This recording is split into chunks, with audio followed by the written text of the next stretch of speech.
Bugarelli, Rodrigo Lazzarini. Eu tenho um canal no YouTube, Buga. Ah, é? É. Qual é o canal? Diário de Narrador. 10 mil inscritos. É. 1000 inscritos. 1000 inscritos. 10 mil no Instagram. Isso. A gente tá chegando lá devagarinho. Diário do Narrador com Marcelo Duói, grande elenco. E grande elenco hoje com a sua presença de Lazzarini. E lá nesse canal eu dou dica de narração pra galera que tá começando. Muito legal, muito legal. E você é um especialista em basquete, nós estamos no Hugo Ramos aqui em Mogi para narrar um jogo do NBB pelo DAZN. Sim. O que precisa ter um narrador de basquete para ser bom? Precisa botar emoção, porque é o esporte mais apaixonante do planeta. É o único jogo que termina e não acaba. É emoção em cada jogada, em cada posse de bola, em cada assistência, em cada cesta, não somente na cesta, mas num passe, num toco. Eu acho que é o esporte mais legal de se narrar, de se botar emoção. Acho também. O basquetebol. E o que o cara tem que estudar? Porque é muita coisa, o basquete tem muita coisa, tem tática, tem estatística. E a maioria das pessoas, quando começam, eles fazem o paralelo com o futebol. Eu sempre falo para eles o seguinte: o basquete é um jogo de função, não é um jogo de posição. Quando a gente fala no basquete que o cara é ala, que ele é ele não é um cara que fica num lugar da quadra, ele tem uma função que tem esse nome. E a gente está acostumado, ó, lá atrás esquerdo fica aqui, o zagueiro fica aqui, o meia fica aqui. E a gente narra futebol dessa maneira. No Brasil sempre foi assim. Por onde o cara tem que começar a estudar? Cara, se especializar em... Aí tem várias vertentes. Eu, por exemplo, eu sigo estatística, eu sigo história, porque às vezes o jogo pode descambar para 20 pontos de diferença. E aí perde o assunto. Você perde o assunto. O jogo fica no segundo plano. Mas esse jogo pode ser a maior vitória da história de um time contra o outro. Então você tem que estar ligado na parte histórica. Você tem que estar ligado em lei do ex. Você tem que estar ligado em função, em posicionamento. Às vezes o cara rende melhor na mão de um narrador e não, de um treinador e não rende na mão do outro. Às vezes o cara é sacrificado porque o jogador da posição X teve o acúmulo de faltas e ele vai ser colocado nessa posição.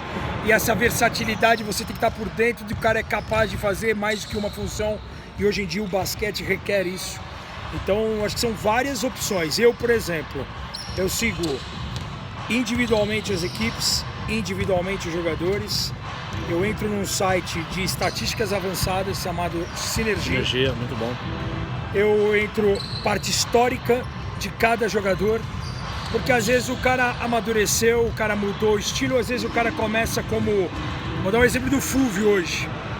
O Fulvio é um dos grandes armadores da história do Brasil, que não teve tanta repercussão no nome em seleção brasileira. Verdade. Que deveria ter. E o Fulvio sempre foi um articulador, ele sempre foi um maestro, ele é o Magic Fulvio, é o cara de encontrar o jogador, companheiro em melhor posição, porque ele tinha como característica principal a assistência. Esse ano, ele tem um aproveitamento o melhor da carreira na bola de 3.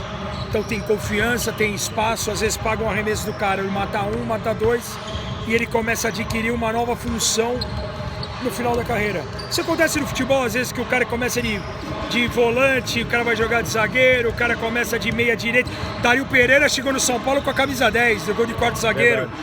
Então, Falcão também. Falcão, então o cara vai sendo adaptado dessas maneiras. Olha o Antônio aí da comunicação do Mogi passando por aqui. Então esse trabalho da comunicação é importante, eles abastecem a gente com estatísticas, com informações. Hoje vão ter uma surpresa, uma homenagem ao Kobe Bryant, falecido ontem. Às vezes é o jogo número 300 de algum jogador, isso é passado antes pela assessoria. Então esse contato da assessoria com o narrador, com o comentarista e com o repórter é fundamental. Sem dúvida.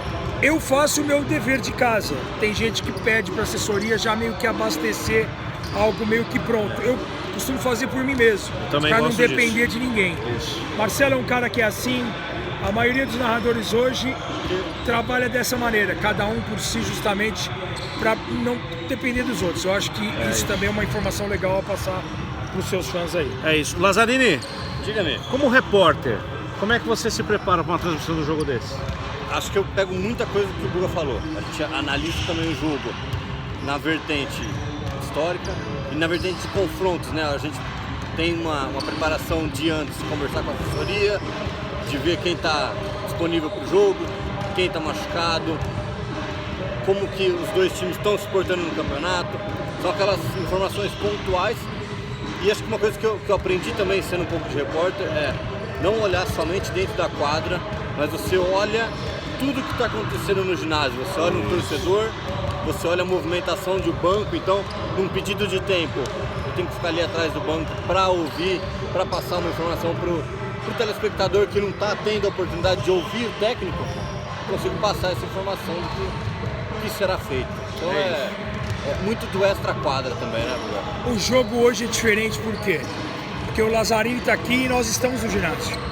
Então a gente tem feito muitos jogos, por exemplo, off-tube, que a gente faz uma cabine longe do ginásio e o repórter, ele é sozinho. Sozinho. Ele é o nosso olho dentro do ginásio. Hoje, por exemplo, a gente está aqui posicionado a cerca de 1 metro do banco de reserva. Se eu tirar um dos fones da transmissão, a gente tem um fone padrão numa transmissão. Se eu ficar com um dos fones na orelha e o outro fora, eu consigo ouvir, às vezes, uma instrução que o Guerrinha está dando aqui, a gente está atrás do banco do Mogi. Exato. Então, esse é o fato de você estar em loco. Então, você se sente mais dentro do jogo.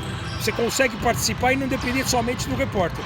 Mas, basicamente, hoje, as transmissões, futebol internacional, por exemplo, não vai ser toda vez que o Paulo Andrade, o Everaldo, o Rogério Vogel, o Marcelo Duó, os narradores estarão presentes em Old Trafford, em Anfield, no Camp Nou, no Santiago Bernabéu. Muito difícil. Às vezes o repórter está lá, então o repórter ele tem que estar atento a tudo isso que o Laza falou, de movimentação fora da quadra, do campo, do esporte que for em questão.